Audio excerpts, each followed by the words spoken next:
RDB স্টোরিতে আজকে শোনাবো শ্রদ্ধেয় কথা সাহিত্যিক বিভূতিভূষণ বন্দ্যোপাধ্যায়ের অনন্য কল্পনায় লেখা গল্প কোণে দেখা। চলুন শুরু করা যাক আজকের গল্প পাঠ। সকালবেলা বৈঠকখানার গাছপালার হাটে ঘুরছিলাম। গত মাসে হাটে কতকগুলি গোলাপের কলম কিনেছিলাম, তার মধ্যে বেশিরভাগ পোকা লেগে নষ্ট হয়ে গেছে। নার্সারির লোক আমার জানাশুনো, তাদের বললাম, কীরকম কলম দিয়েছিলে হে? সে যে টবে বসাতে দেরি সইল না। তাছাড়া আব্দুল কাদের বলে বিক্রি করলে। এখন সবাই বলছে আব্দুল কাদের নয়ও, অত্যন্ত মামুলি জাতের টিরোজ। ব্যাপার কি তোমাদের? নার্সারির পুরনো লোকটাই আজ আছে, সেদিন এ ছিল না, তাই ঠকেছিলাম। এই লোকটা খুব অপ্রতিভ হইল। বললে, বাবু, এই হয়েছে কি জানেন, বাগানের মালিকেরা আজকাল আছেন কলকাতায়। আমি একা সব দিক দেখতে পারিনি। ঠিকে উড়ে মালি নিয়ে হয়েছে কাজ। তাদের বিশ্বাস করলে চলে না, আবার না করলেও চলে না। আমি তো সব দিন হাট সামলাতে পারিনি বাবু, ওদেরই ধরে পাঠাতে হয়। আমি বুনেছিলাম টিরোজ 3 ডজন। আমি তো তোর কাছ থেকে টিরোজেরই দাম নেব। এখানে এসে যদি আব্দুল কাদের বলে বিক্রি করে তো তারই লাভ, বাড়তি পয়সা আমার নয়, তার। বুঝলেন না বাবু? বাজার খুব জেঁকেছে। বর্ষার নওয়ালির মুখ, নানা ধরনের গাছের আমদানি হয়েছে। বড় বড় বিলিতি দোপাটি, মতিয়া, বেল, অতশীলতা, রাস্তার ধারের সারিতে নানা ধরনের পাম, ছোট ছোট পাম থেকে ফ্যান পাম ও বড় টবে ভালো এরিকা পামও আছে। সূর্যমুখীর যদিও এ সময় নয়, কিন্তু সূর্যমুখী এসেছে অনেক। তাছাড়া কলকাতার রাস্তায় অনভিজ্ঞ লোকদের কাছে অর্কিড যা বলে বিক্রি হয়, সেই নারকোলের ছোবড়া ও তার বাঁধা ফার্ন ও রঙিন আগাছা যথেষ্ট বিক্রি হচ্ছে। লোকের ভিড়ও বেশ। হঠাৎ দেখি আমার অনেক দিন আগেকার পুরনো রুমমেট হিমাংশু। 7-এর 3 নম্বর কানাই সরকারের লেনে মেসে তার সঙ্গে অনেক দিন এক ঘরে কাটিয়েছি। সে আজ 7-8 বছর আগেকার কথা।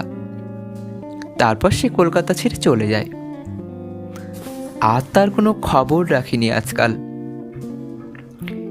এই যে হিমাংশু, চিনতে পারো? হিমাংশু চমকে পিছন ফিরে চাইলে এবং কয়েক সেকেন্ড সবিস্ময়ে আমার দিকে চেয়ে থাকবার পরে সে আমায় চিনলে। হাত বাড়িয়ে এগিয়ে এলো হাসি মুখে। আরে জগদীশবাবু যে, তারপর? ও, আপনার সঙ্গে এক যুগ পরেও। তারপর আছেন কেমন বলুন? আমি বললাম, তোমার গাছপালা শখ দেখছি আছে হিমাংশু। সেই মনে আছে দুজনে কতদিন এখানে হাটে আসতাম? হিমাংশু হেসে বললে, তার মনে নেই? সেই আপনি দার্জিলিংয়ের লিলি কিনলেন। আপনার তো খুব শখ ছিল লিলির, এখনও আছে। আসুন আসুন, অন্য কোথাও গিয়ে একটু বসি। ও মেস্টার কোনো খবর আর রাখেন নাকি? আচ্ছা, সেই অনাদিবাবু কোথায় গেল খোঁজ রাখেন? আর সেই যে মেয়েটি স্টোভ জ্বালাতে গিয়ে গা হাত পুড়িয়ে ফেললে, মনে আছে? তার বিয়ে হয়েছে। দুজনে গিয়ে একটা চায়ের দোকানে বসলাম। এ গল্প ও গল্প, নানা পুরনো দিনের কথা। তার কথাবার্তার ভাবে বুঝলাম সে কলকাতা এসেছে অনেক দিন পরে। জিজ্ঞেস করলাম, আজকাল কোথায় থাকো হিমাংশু? সে বললে, বিয়ে এনআরের একটি স্টেশনে বুকিং ক্লার্ক ছিলাম, টাটানগরের ওদিকে। কিছুদিন থাকবার পর দেখলাম জায়গাটার মাটিতে ভারী চমৎকার ফুল জন্মায়, জমিও সস্তা। সেইখানেই এখন আছি। ফুলের বাগান করেছি। তুমি তো জানো বাগানের শখ আমার চিরকাল। কিছু চাষবাসের জমি নিয়েছি, তাতেই চলে যায়। কিন্তু সেসব কথা থাক, আজ এখন একটা গল্প করি, শোনো। গল্পের মতো শোনাবে, কিন্তু আসলে সত্যি ঘটনা। আর আশ্চর্য এই, 10 বছর আগে যখন তোমাদের মেসে থাকতাম তখন এ গল্পের শুরু, এবং এর সমাপ্তি ঘটেছে গতকাল। আমি বললাম, ব্যাপার কি? তোমার কথা শুনে মনে হচ্ছে নিশ্চয়ই প্রেমের কাহিনী জড়ানো আছে এর সঙ্গে। বলো বলো। সে বললে, না, সেসব নয়, অন্য এক ব্যাপার। কিন্তু আমার পক্ষে কোনো প্রণয় কাহিনীর চেয়ে তা কম মধুর নয়। শোনো বলি। আচ্ছা, তোমার মনে আছে মেসে থাকতে আমি একটা এরিকা পাম কিনেছিলাম? আমাদের ঘরের সামনে টবে বসানো ছিল, মনে আছে? আচ্ছা, তাহলে শোনো। তারপর আধ ঘন্টা বসে হিমাংশু তার গল্পটা বলে গেল। আমরা আরও 2বার চা খেলাম, 1 বাক্স সিগারেট পোড়ালাম। বউবাজারের মোড়ে গির্জার ঘড়িটায় 9:30 যখন বাজলো, তখন হিমাংশু গল্প শেষ করে বিদায় নিয়ে চলে গেল। তার গল্পটা আমি আমার নিজের কথায় বলবো, কেননা হিমাংশু সম্বন্ধে কিছু জানা থাকা দরকার। গল্পটা ঠিক বুঝতে হলে সেটা আমাকে গোড়াতেই বলে দিতে হবে। হিমাংশু যখন আমার সঙ্গে থাকতো তখন তার চালচলন দেখলে মনে হবার কথা যে সে বেশ অবস্থাপন্ন ঘরের ছেলে। সে যে আহার বিহারে বা বেশভূষায় খুব বেশি শৌখিন ছিল তা নয়। তার শখ ছিল নানা ধরনের, এবং এই শখের পেছনে সে পয়সা ব্যয় করত নিতান্ত বেআন্দাজে। তার প্রধান শখ ছিল গাছপালা ও ফুলের। আমার ফুলের শখটা হিমাংশুর কাছ থেকেই পাওয়া, কথা বলতে আমার কোনো লজ্জা নেই। কারণ যত তুচ্ছ, যত অকিঞ্চিতকর জিনিসই হোক না কেন, যেখানে সত্যি কোনো আগ্রহ বা ভালোবাসার সন্ধান পাওয়া যায় তাকে শ্রদ্ধা না করে পারা যায় না। হিমাংশুর গাছপালার উপর ভালোবাসা ছিল সত্যিকার জিনিস। সে ভালো খেত না, ভালো কাপড় জামা কখনো দেখিনি তার গায়ে, কিন্তু ও ধরনের সুখ স্বাচ্ছন্দ্য তার কাম্যও ছিল না। তার পয়সার সচ্ছলতা ছিল না কখনো। টিউশনি করে দিন চালাতো, তাও আবার সবসময় জুটত না। তখন বন্ধু বান্ধবদের কাছে ধার করত। যখন ধারও মিলত না, তখন দিন কতক চন্দননগরের এক মাসির বাড়ি গিয়ে মাসখানেক মাস 2 কাটিয়ে আসত। কিন্তু পয়সা হাতে হলে কাপড় জামা না কিনুক, খাওয়া দাওয়ায় ব্যয় করুক না করুক, ভালো গাছপালা দেখলে কিনবেই। মেসে আমাদের ঘরের সামনে ছোট্ট একটা অপরিসর বারান্দাতেই সে তার গাছপালার টবগুলো রাখত। গোলাপের উপর তার তত ঝোঁক ছিল না। সে ভালোবাসত নানা জাতীয় পাম, আর ভালোবাসত দেশি বিদেশি লতা, উইস্টারিয়া, অতসী, মাধবীলতা, বোগেনভিলিয়া ইত্যাদি। কত পয়সাই যে এদের পিছনে খরচ করেছে। সকালে উঠে ওর কাজই ছিল গাছের পাট করতে বসা। শুকনো ডালপালা ভেঙে দিচ্ছে, গাছ ছেটে দিচ্ছে, এ টবের মাটি ও টবে ঢালছে, পুরনো টব ফেলে দিয়ে নতুন টবে গাছ বসাচ্ছে, মাটি বদলাচ্ছে। আবার মাঝে মাঝে মাটির সঙ্গে নানা রকমের সার মিশিয়ে পরীক্ষা করত। এসব সম্বন্ধে ইংরেজি বাংলা নানা বই কিনত। একবার কি একটা উপায়ে ও একই লতায় নীলকলমি ও সাদা কলমি ফোটালে। ভায়োলেটের ছিটছিট দেওয়া অতসী অনেক কষ্টে তৈরি করেছিল। বেগুনি রঙের ক্রাইসেন্থিমামের জন্যে অনেক পরিশ্রম ও অর্থ ব্যয় করেছিল, সুবিধে হয়নি। তাছাড়া ও ধরনের মানুষ আমি খুব বেশি দেখিনি, যে একটা খেয়াল বা শখের পেছনে সমস্ত মন প্রাণ ঢেলে দিতে পারে। মানুষের মনের শক্তি সে একটা বড় পরিচয়। হিমাংশু বলতো, সেদিন একটা পাড়া গায়ে একজনদের বাড়ি গিয়েছি, বুঝলেন, তাদের গোলার কাছে 3 বছরের পুরনো নারকেল গাছ হয়ে আছে। সে যে কি সুন্দর দেখাচ্ছে, একটা প্রকাণ্ড তাজা সতেজ সবুজ পাম। সমুদ্রের ধারে নাকি নারকেলের বন আছে। পামের সৌন্দর্য দেখতে হলে সেখানে যেতে হয়। হিমাংশু প্রায় পাম আর অর্কিড দেখতে শিবপুর বোটানিক্যাল গার্ডেনে যেত, আর এসে তাদের উচ্ছ্বসিত বর্ণনা করত। একবার সে একটা এরিকা পাম কিনে আনলে, খুব ছোট নয়, মাঝারি গোছের মাটির টবে বসানো, কিন্তু এমন সুন্দর, এমন সতেজ গাছ বাজারে সাধারণত দেখা যায় না। সে সন্ধান করে করে দমদমায় কোন বাগানের মালিককে ঘুষ দিয়ে সেখান থেকে কেনে। কলকাতার মেসের বারান্দায় গাছ বাঁচিয়ে রাখা যে কত শক্ত কাজ, যাদের অভিজ্ঞতা আছে তারা সহজেই বুঝতে পারবেন। গোবি মরুভূমিতে গাছ বাঁচিয়ে রাখা এর চেয়ে সহজ। একবার সে আর আমি দিন 20-22 জন্যে কলকাতার বাইরে যাই। চাকরকে আগাম পয়সা পর্যন্ত হিমাংশু দিয়ে গেল গাছে জল দেবার জন্য। ফিরে এসে দেখা গেল 6-7টা ফ্যান পাম্প শুকিয়ে পাখা হয়ে গেছে। সকালে বিকালে হিমাংশু বালতি বালতি জল টানত একতলা থেকে তেতলার টবে দেওয়ার জন্য। গাছ বাড়ছে না কেন এর কারণ অনুসন্ধান করতে তার উদ্বেগের অন্ত ছিল না। অন্য সব গাছের চেয়ে কিন্তু ওই এরিকা পাম গাছটার ওপর তার মায়া ছিল বেশি। তার খাতা ছিল, তাতে লেখা থাকতো কোন কোন মাসে কত তারিখে গাছটা নতুন ডাল ছাড়লে। গাছটাও হয়ে পড়ল প্রকাণ্ড। মাটির টব বদলে তাকে পিঁপে কাটা কাঠের টবে বসাতে হলো। মেসের বারান্দা থেকে নামিয়ে একতলায় উঠোনে বসাতে হলো। এসবে লাগলো বছর 5-6। সেবার বাড়িওয়ালার সঙ্গে বনিবনাও না হতে আমাদের মেস ভেঙে গেল। দুজনে আর একত্র থাকবার সুবিধে হলো না। আমি চলে গেলাম ভবানীপুর।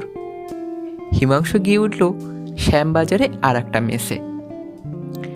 একদিন আমায় এসে বিমর্ষ মুখে বললে, কি করি জগদীশবাবু, ওই মেসে আমার টবগুলো রাখবার জায়গা হচ্ছে না। অন্য অন্য টবের না হয় কিনারা করতে পারি, কিন্তু সেই এরিকা পামটা সেখানে রাখা একেবারে অসম্ভব।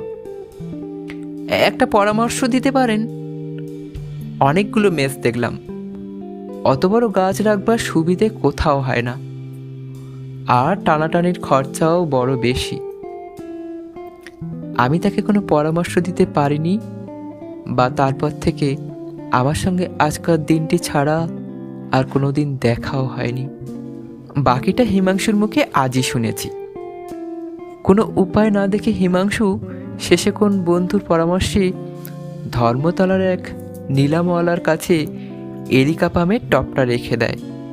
রোজ একবার করে গিয়ে দেখে আসতো খদ্দের পাওয়া গেল কিনা। শুধু যে খদ্দের সন্ধানে যেত তা নয়, ওটা তার একটা অজুহাত মাত্র।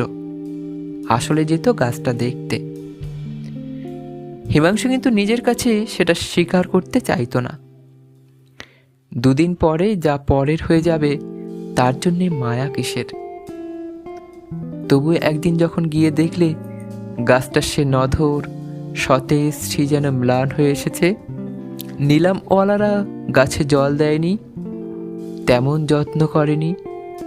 সে লজ্জিত মুখে দোকানের মালিক একজন ফিরিঙ্গি ছোকরাকে বললে, গাছটার তেমন তেজ নেই, এই গরমে জল না পেলে দেখতে ভালো না দেখালে বিক্রি হবে কেন?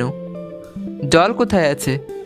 আমি নিজে না হয়, কারণ 2 পয়সা আসে আমারই তো আসবে।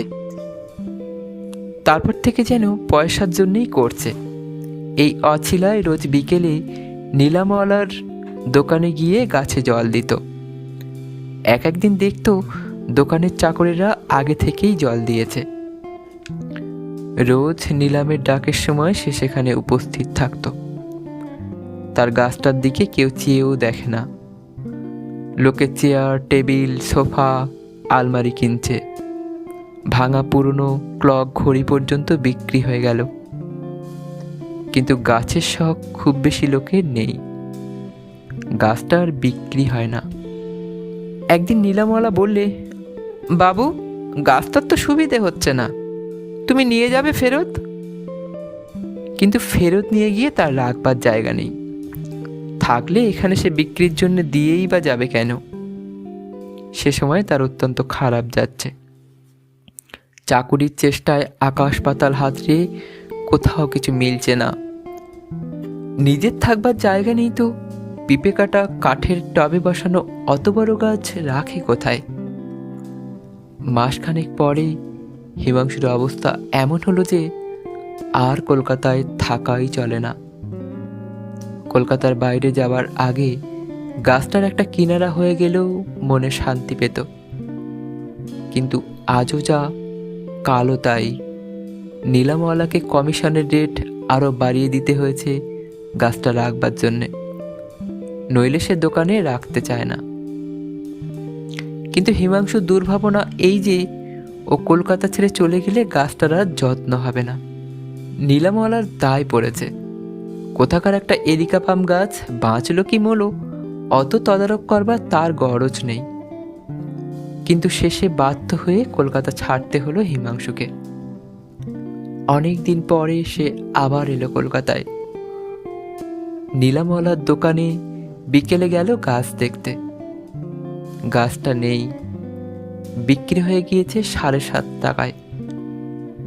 কমিশন বাদ দিয়ে হিমাংশুর বিশেষ কিছু রইল না, কিন্তু টাকার জন্য ওর তত দুঃখ নেই। এতদিন পরে সত্যি সত্যি গাছটা পরের হয়ে গেল। তার প্রবল আগ্রহ হলো গাছটা সে দেখে আসে। নিলামওয়ালা সাহেব প্রথমে ঠিকানা দিতে রাজি নয়, নানা আপত্তি তুললে। বহু কষ্টে তাকে বুঝিয়ে ঠিকানা জোগাড় করলে। সার্কুলার রোডের এক সাহেবের বাড়িতে গাছটা বিক্রি হয়েছে।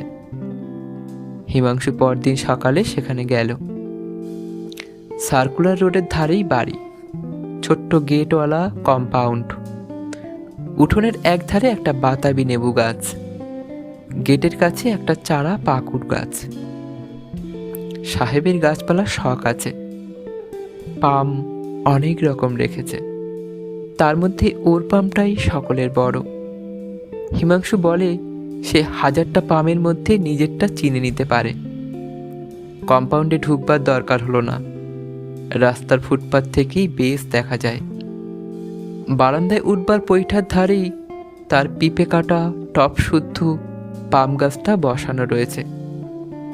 গাছের চেহারা ভালো, তবে তার কাছে থাকবার সময় আরো বেশি সতেজ সবুজ ছিল। হিমাংশুর মনে পড়ল এই গাছটার কবে কোন ডাল গজালো তার খাতায় নোট করা থাকতো। ও বলতে পারে প্রত্যেকটি ডালের জন্ম কাহিনী। একদিন তাই ওর মনে ভারী কষ্ট হলো। সেদিন দেখলে সাহেবের মালি নিচের দিকে ডালগুলো সব কেটে দিয়েছে। মালিকে ডাকিয়ে বললে, ডালগুলো ওরকম কেটেছো কেন?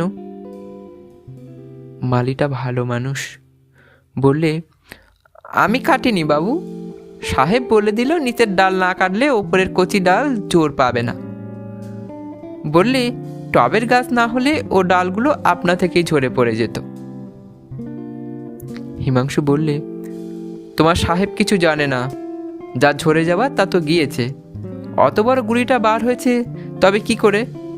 আর ভেঙো না। বছর 3-4 কেটে গেল। হিমাংশু গাছের কথা ভুলেছে। সে গালুডিনা ঘাটশিলার ওদিকে কোথাও জমি নিয়ে বসবাস করে ফেলেছে ইতিমধ্যে। গাছপালার মধ্যে দিয়েই ভগবান তার উপজীবিকার উপায় করে দিলেন। এখানে হিমাংশু ফুলের চাষ আরম্ভ করে দিলে সুবর্ণরেখার তীরে। মাটির দেওয়াল তুলে খড়ের বাংলো বাঁধলে। একদিকে দূরে অনুচ্চ পাহাড়, নিকটে দূরে শালবন, কাকর মাটির লাল রাস্তা, অপূর্ব সূর্যোদয় ও সূর্যাস্ত। ফুলের চাষে সে উন্নতি করে ফেললে খুব শিগগির। ফুলের চেয়েও বেশি উন্নতি করেছে চীনা ঘাস ও ল্যাভেন্ডার ঘাসের চাষে। এই জীবনই তার চিরদিনের কাম্য ছিল। ও জায়গা ছেড়ে শহরে আসতে ইচ্ছেও হতো না। বছর 2 কাটলো আরও। ইতিমধ্যেই সে বিবাহ করেছে, সস্ত্রীক ওখানেই থাকে। আজ 3 দিন হলো সে কলকাতায় এসেছে, প্রায় 5-6 বছর পরে। কাজকর্ম সেরে কেমন একটা ইচ্ছে হলো। ভাবলে দেখি তো সেই সাহেবের বাড়িতে আমার সেই গাছটা আছে কিনা। বাড়িটা চিনে নিতে কষ্ট হলো না, কিন্তু অবাক হয়ে গেল। বাড়ির সে স্ত্রী আর নেই। বাড়িটাতে বোধহয় মানুষ বাস করেনি বছর 2 কি তার বেশি। উঠোনে বন হয়ে গিয়েছে, পৈঠাগুলো ভাঙা, বাতাবি লেবু গাছে মাকড়সার জাল, বারান্দার রেলিংগুলো খসে পড়েছে। তার সেই এরিকা পামটা আছে, কিন্তু কি চেহারাই হয়েছে। আরো বড় হয়েছে বটে, কিন্তু সে তেজ নেই, স্ত্রী নেই। নিচের ডালগুলো শুকিয়ে পাখা হয়ে আছে, ধুলো আর মাকড়সার জালে ভর্তি। যায় যায় অবস্থা, টবও বদলানো হয়নি আর। হিমাংশু বললে, ভাই সত্যি সত্যি তোমায় বলছি, গাছটা যেন আমায় চিনতে পারলে। আমার মনে হলো ও যেন বলছে আমায় এখান থেকে নিয়ে যাও, আমি তোমার কাছে গেলে হয়তো এখনো বাঁচব।